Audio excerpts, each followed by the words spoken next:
Президент Казахстана сбежал из страны с деньгами, расследованием занялась Россия. Недавно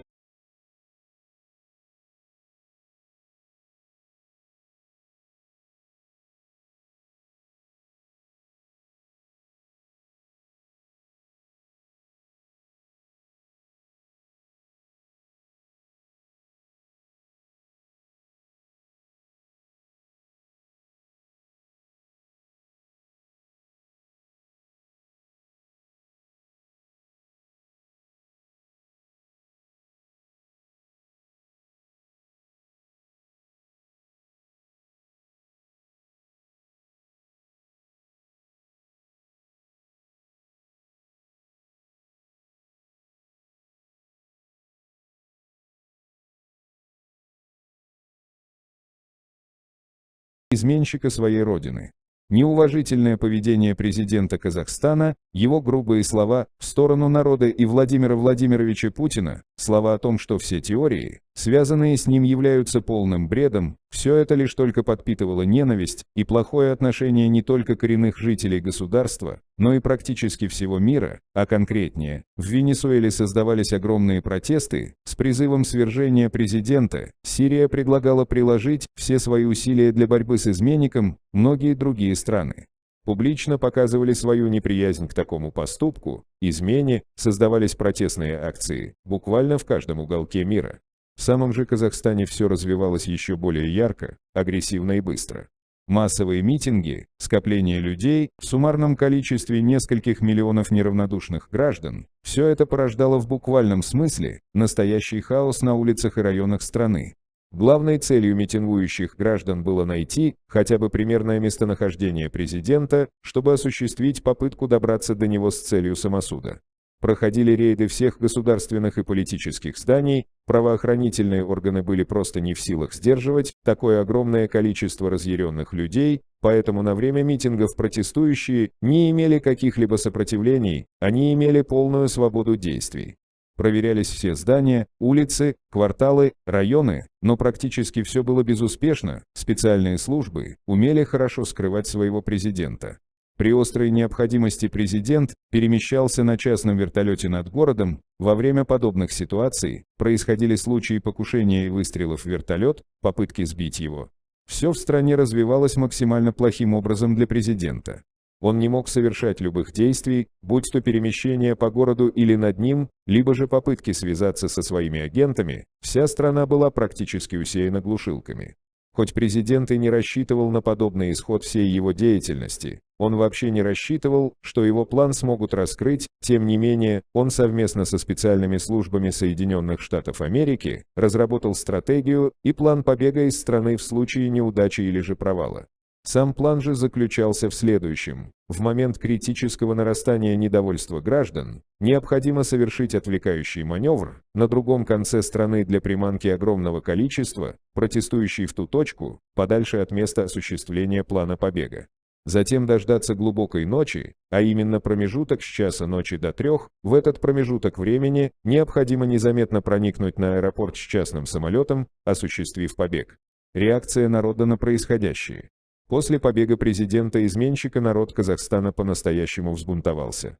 Как же так? Сначала получил огромную сумму, затем раскрыл огромное количество конфиденциальной информации, не только о своей стране, но и о Российской Федерации, а теперь он просто и безнаказанно, как наглый трус, покинул место совершения преступления государственного масштаба. После этого заговорил о данной ситуации буквально весь мир. Ни один человек, ни одна страна не остались равнодушными, кто-то защищал поступки и принятие решений президента, например. Беларусь высказывала свое официальное одобрение поступков, совершаемых казахстанским президентом, они поддержали его, призывая всех к мнению, что все слова и факты о его сотрудничестве со специальными службами Соединенных Штатов Америки и взятие у них взятки суммой более $5 миллиардов – это пустые слова, направленные на дестабилизацию общего положения страны и президента в ней. Таджикистан и Туркменистан, в свою очередь, точно так же поддержали президента-изменщика, официально предложив ему любую возможную помощь по ликвидации беспорядков, сделанных протестующими за все время событий. Но также были и страны, которые наоборот выражали ярко агрессивное отношение к президенту, а именно, глава Сирии лично пообещал Владимиру Владимировичу Путину, как давнему и очень близкому соратнику, разыскать данного изменщика в облике президента и лично привести его в Российскую Федерацию для того, чтобы тот ответил за свои поступки по полной мере возможного наказания.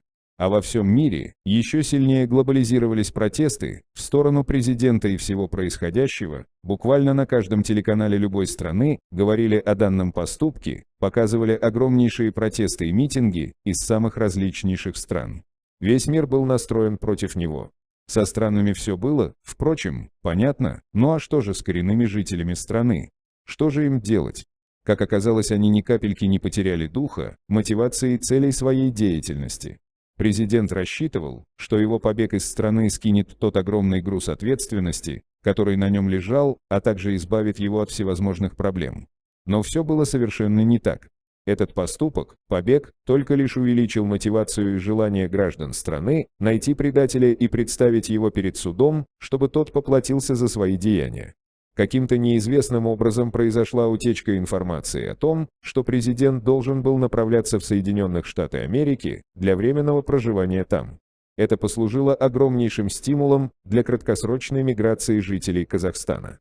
По понятным причинам, довольно большой процент казахстанского народа просто не пускали в страну под самыми различными и глупейшими предлогами, например, неблагополучный внешний вид человека, скудные или неперспективные намерения въезда в страну, отсутствие удовлетворяющего знания английского языка и многое другое, что никак не укладывалось в головах людей. Но, конечно же, была определенная часть народа, которые смогли осуществить поездку в Соединенные Штаты Америки, примерно 60% смогли пройти контроль, попав в страну. Но проблема заключалась в том, что никто не знал даже штата, в котором должен был находиться президент. В самом Казахстане и за его пределами осуществлялась огромная работа по поиску любой информации о частных прилетах в Соединенные Штаты Америки. В этой нелегкой ситуации помогали очень многие страны, что смогло дать нужный эффект, где через некоторое время был обнаружен президент Казахстана и как он живет теперь. Благодаря помощи специальных служб информационных технологий огромного количества стран смогли вычислить несколько штатов, в которых по предположению мог находиться президент Казахстана на данный момент. Основными странами, помогающими в этой трудной деятельности были Сирия, Россия, Армения, Корейская Народно-Демократическая Республика и многие другие. И вот, наконец, благодаря общим силам специальных служб множества стран, удалось создать небольшой список штатов Америки, в которых, теоретически, мог бы находиться президент. В список входили штат Висконсин, Пенсильвания, Вирджиния, Аляска и штат Мичиган. Такое сужение круга невероятно сильным образом сократило радиус и время, затраченное на поиски беглеца. Штат Висконсин был практически сразу откинут в сторону, так как за последние 2 месяца в нем было совершенно всего лишь 3 посадки личных самолетов, и все они не подходили по датам. На Аляске же, в свою очередь, вообще была перекрыта воздушная граница, позволяющая летать или вылетать из штата. Оставалось 2 штата – Мичиган и Вирджиния. Началась долгая и кропотливая работа по поиску информации. Сразу в 2 штатах была замечена активность посадок и вылетов частных самолетов, но в Мичигане эти самолеты были официально зарегистрированы на государственных деятелей, а в Вирджинии же был 1 рейс, зарегистрированный на неизвестное лицо. Все стало сразу же понятно, беглец находится в Вирджинии. После обнаружения необходимого штата вычислить нужный город проживания не составило особых затруднений для специальных информационных служб России. Практически сразу определили город пребывания – Вильямсбург. Моментально после огласки точного местоположения изменщика тысячи протестующих направились на поиски дома.